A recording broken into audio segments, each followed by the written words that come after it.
Shalom, salam jumpa dalam renungan harian kita Senin 4 Oktober 2021. Bacaan-bacaan suci hari ini dari Nubuat Yunus bab 1 ayat 1 sampai 17, dilanjutkan bab 2 ayat 10, dan bacaan Injil dari Injil Lukas bab 10 ayat 25 sampai 37. Saudara-saudariku yang terkasih dalam nama Tuhan kita Yesus Kristus, bacaan pertama hari ini dikisahkan tentang Yunus yang siap melarikan diri dari hadapan Tuhan. Namun Tuhan menangkapnya dengan mengirimkan badai yang dahsyat sehingga kapal yang ditumpanginya tidak bisa melanjutkan pelayaran. Pelariannya menimbulkan malapetaka bukan hanya untuk dirinya di mana dia dilemparkan ke laut, tetapi juga bagi seluruh penumpang yang ada di kapal itu. Apa maknanya untuk kita? Lari dari Tuhan tidak akan membuat masalah kita terselesaikan. Lari dari Tuhan bisa dipastikan hanya akan menimbulkan masalah baru. Dan ingat, pelarian tidak hanya merugikan kita sendiri, tetapi pastinya juga orang-orang yang ada bersama dengan kita. Kita bisa memberikan kesaksian akan hal ini. Misalnya seorang bapak di tengah keluarga kita yang dulunya rajin ke gereja dan sekarang tidak lagi ke gereja. Apa yang terjadi? Pastilah kita akan mengatakan sangat merindukan situasi seperti yang dulu.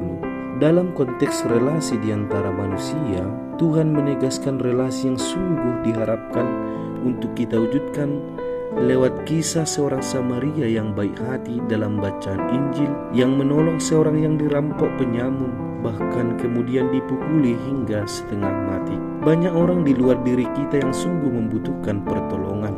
Maka poin permenungan kita adalah pertama, hati yang tergerak oleh belas kasihan. Egoisme yang dominan akan mengikis sikap belas kasihan dalam diri setiap orang. Maka bagaimana kita mendapati diri kita? Apakah orang yang masih sangat cepat tergerak oleh belas kasihan atau justru sudah dikuasai oleh egoisme? Poin kedua adalah bukan karena saya cukup, saya mampu, maka saya bisa mengulurkan tangan untuk orang lain. Dalam keterbatasan secara tulus akan menjadi berkat yang melimpah untuk hidup kita dan sesama kita. Hari ini juga gereja memperingati Santo Fransiskus dari Assisi. Ada banyak poin permenungan dari Santo Fransiskus. Yang saya angkat adalah bahwa dia menjual harta miliknya untuk kemudian dia persembahkan untuk orang miskin. Dia sangat bahagia dengan keputusannya ini. Dia sendiri akhirnya hidup miskin. Di dalam kemiskinannya lah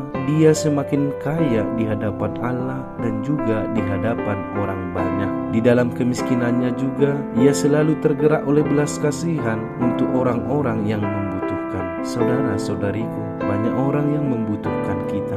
Mari hadir untuk hidup mereka.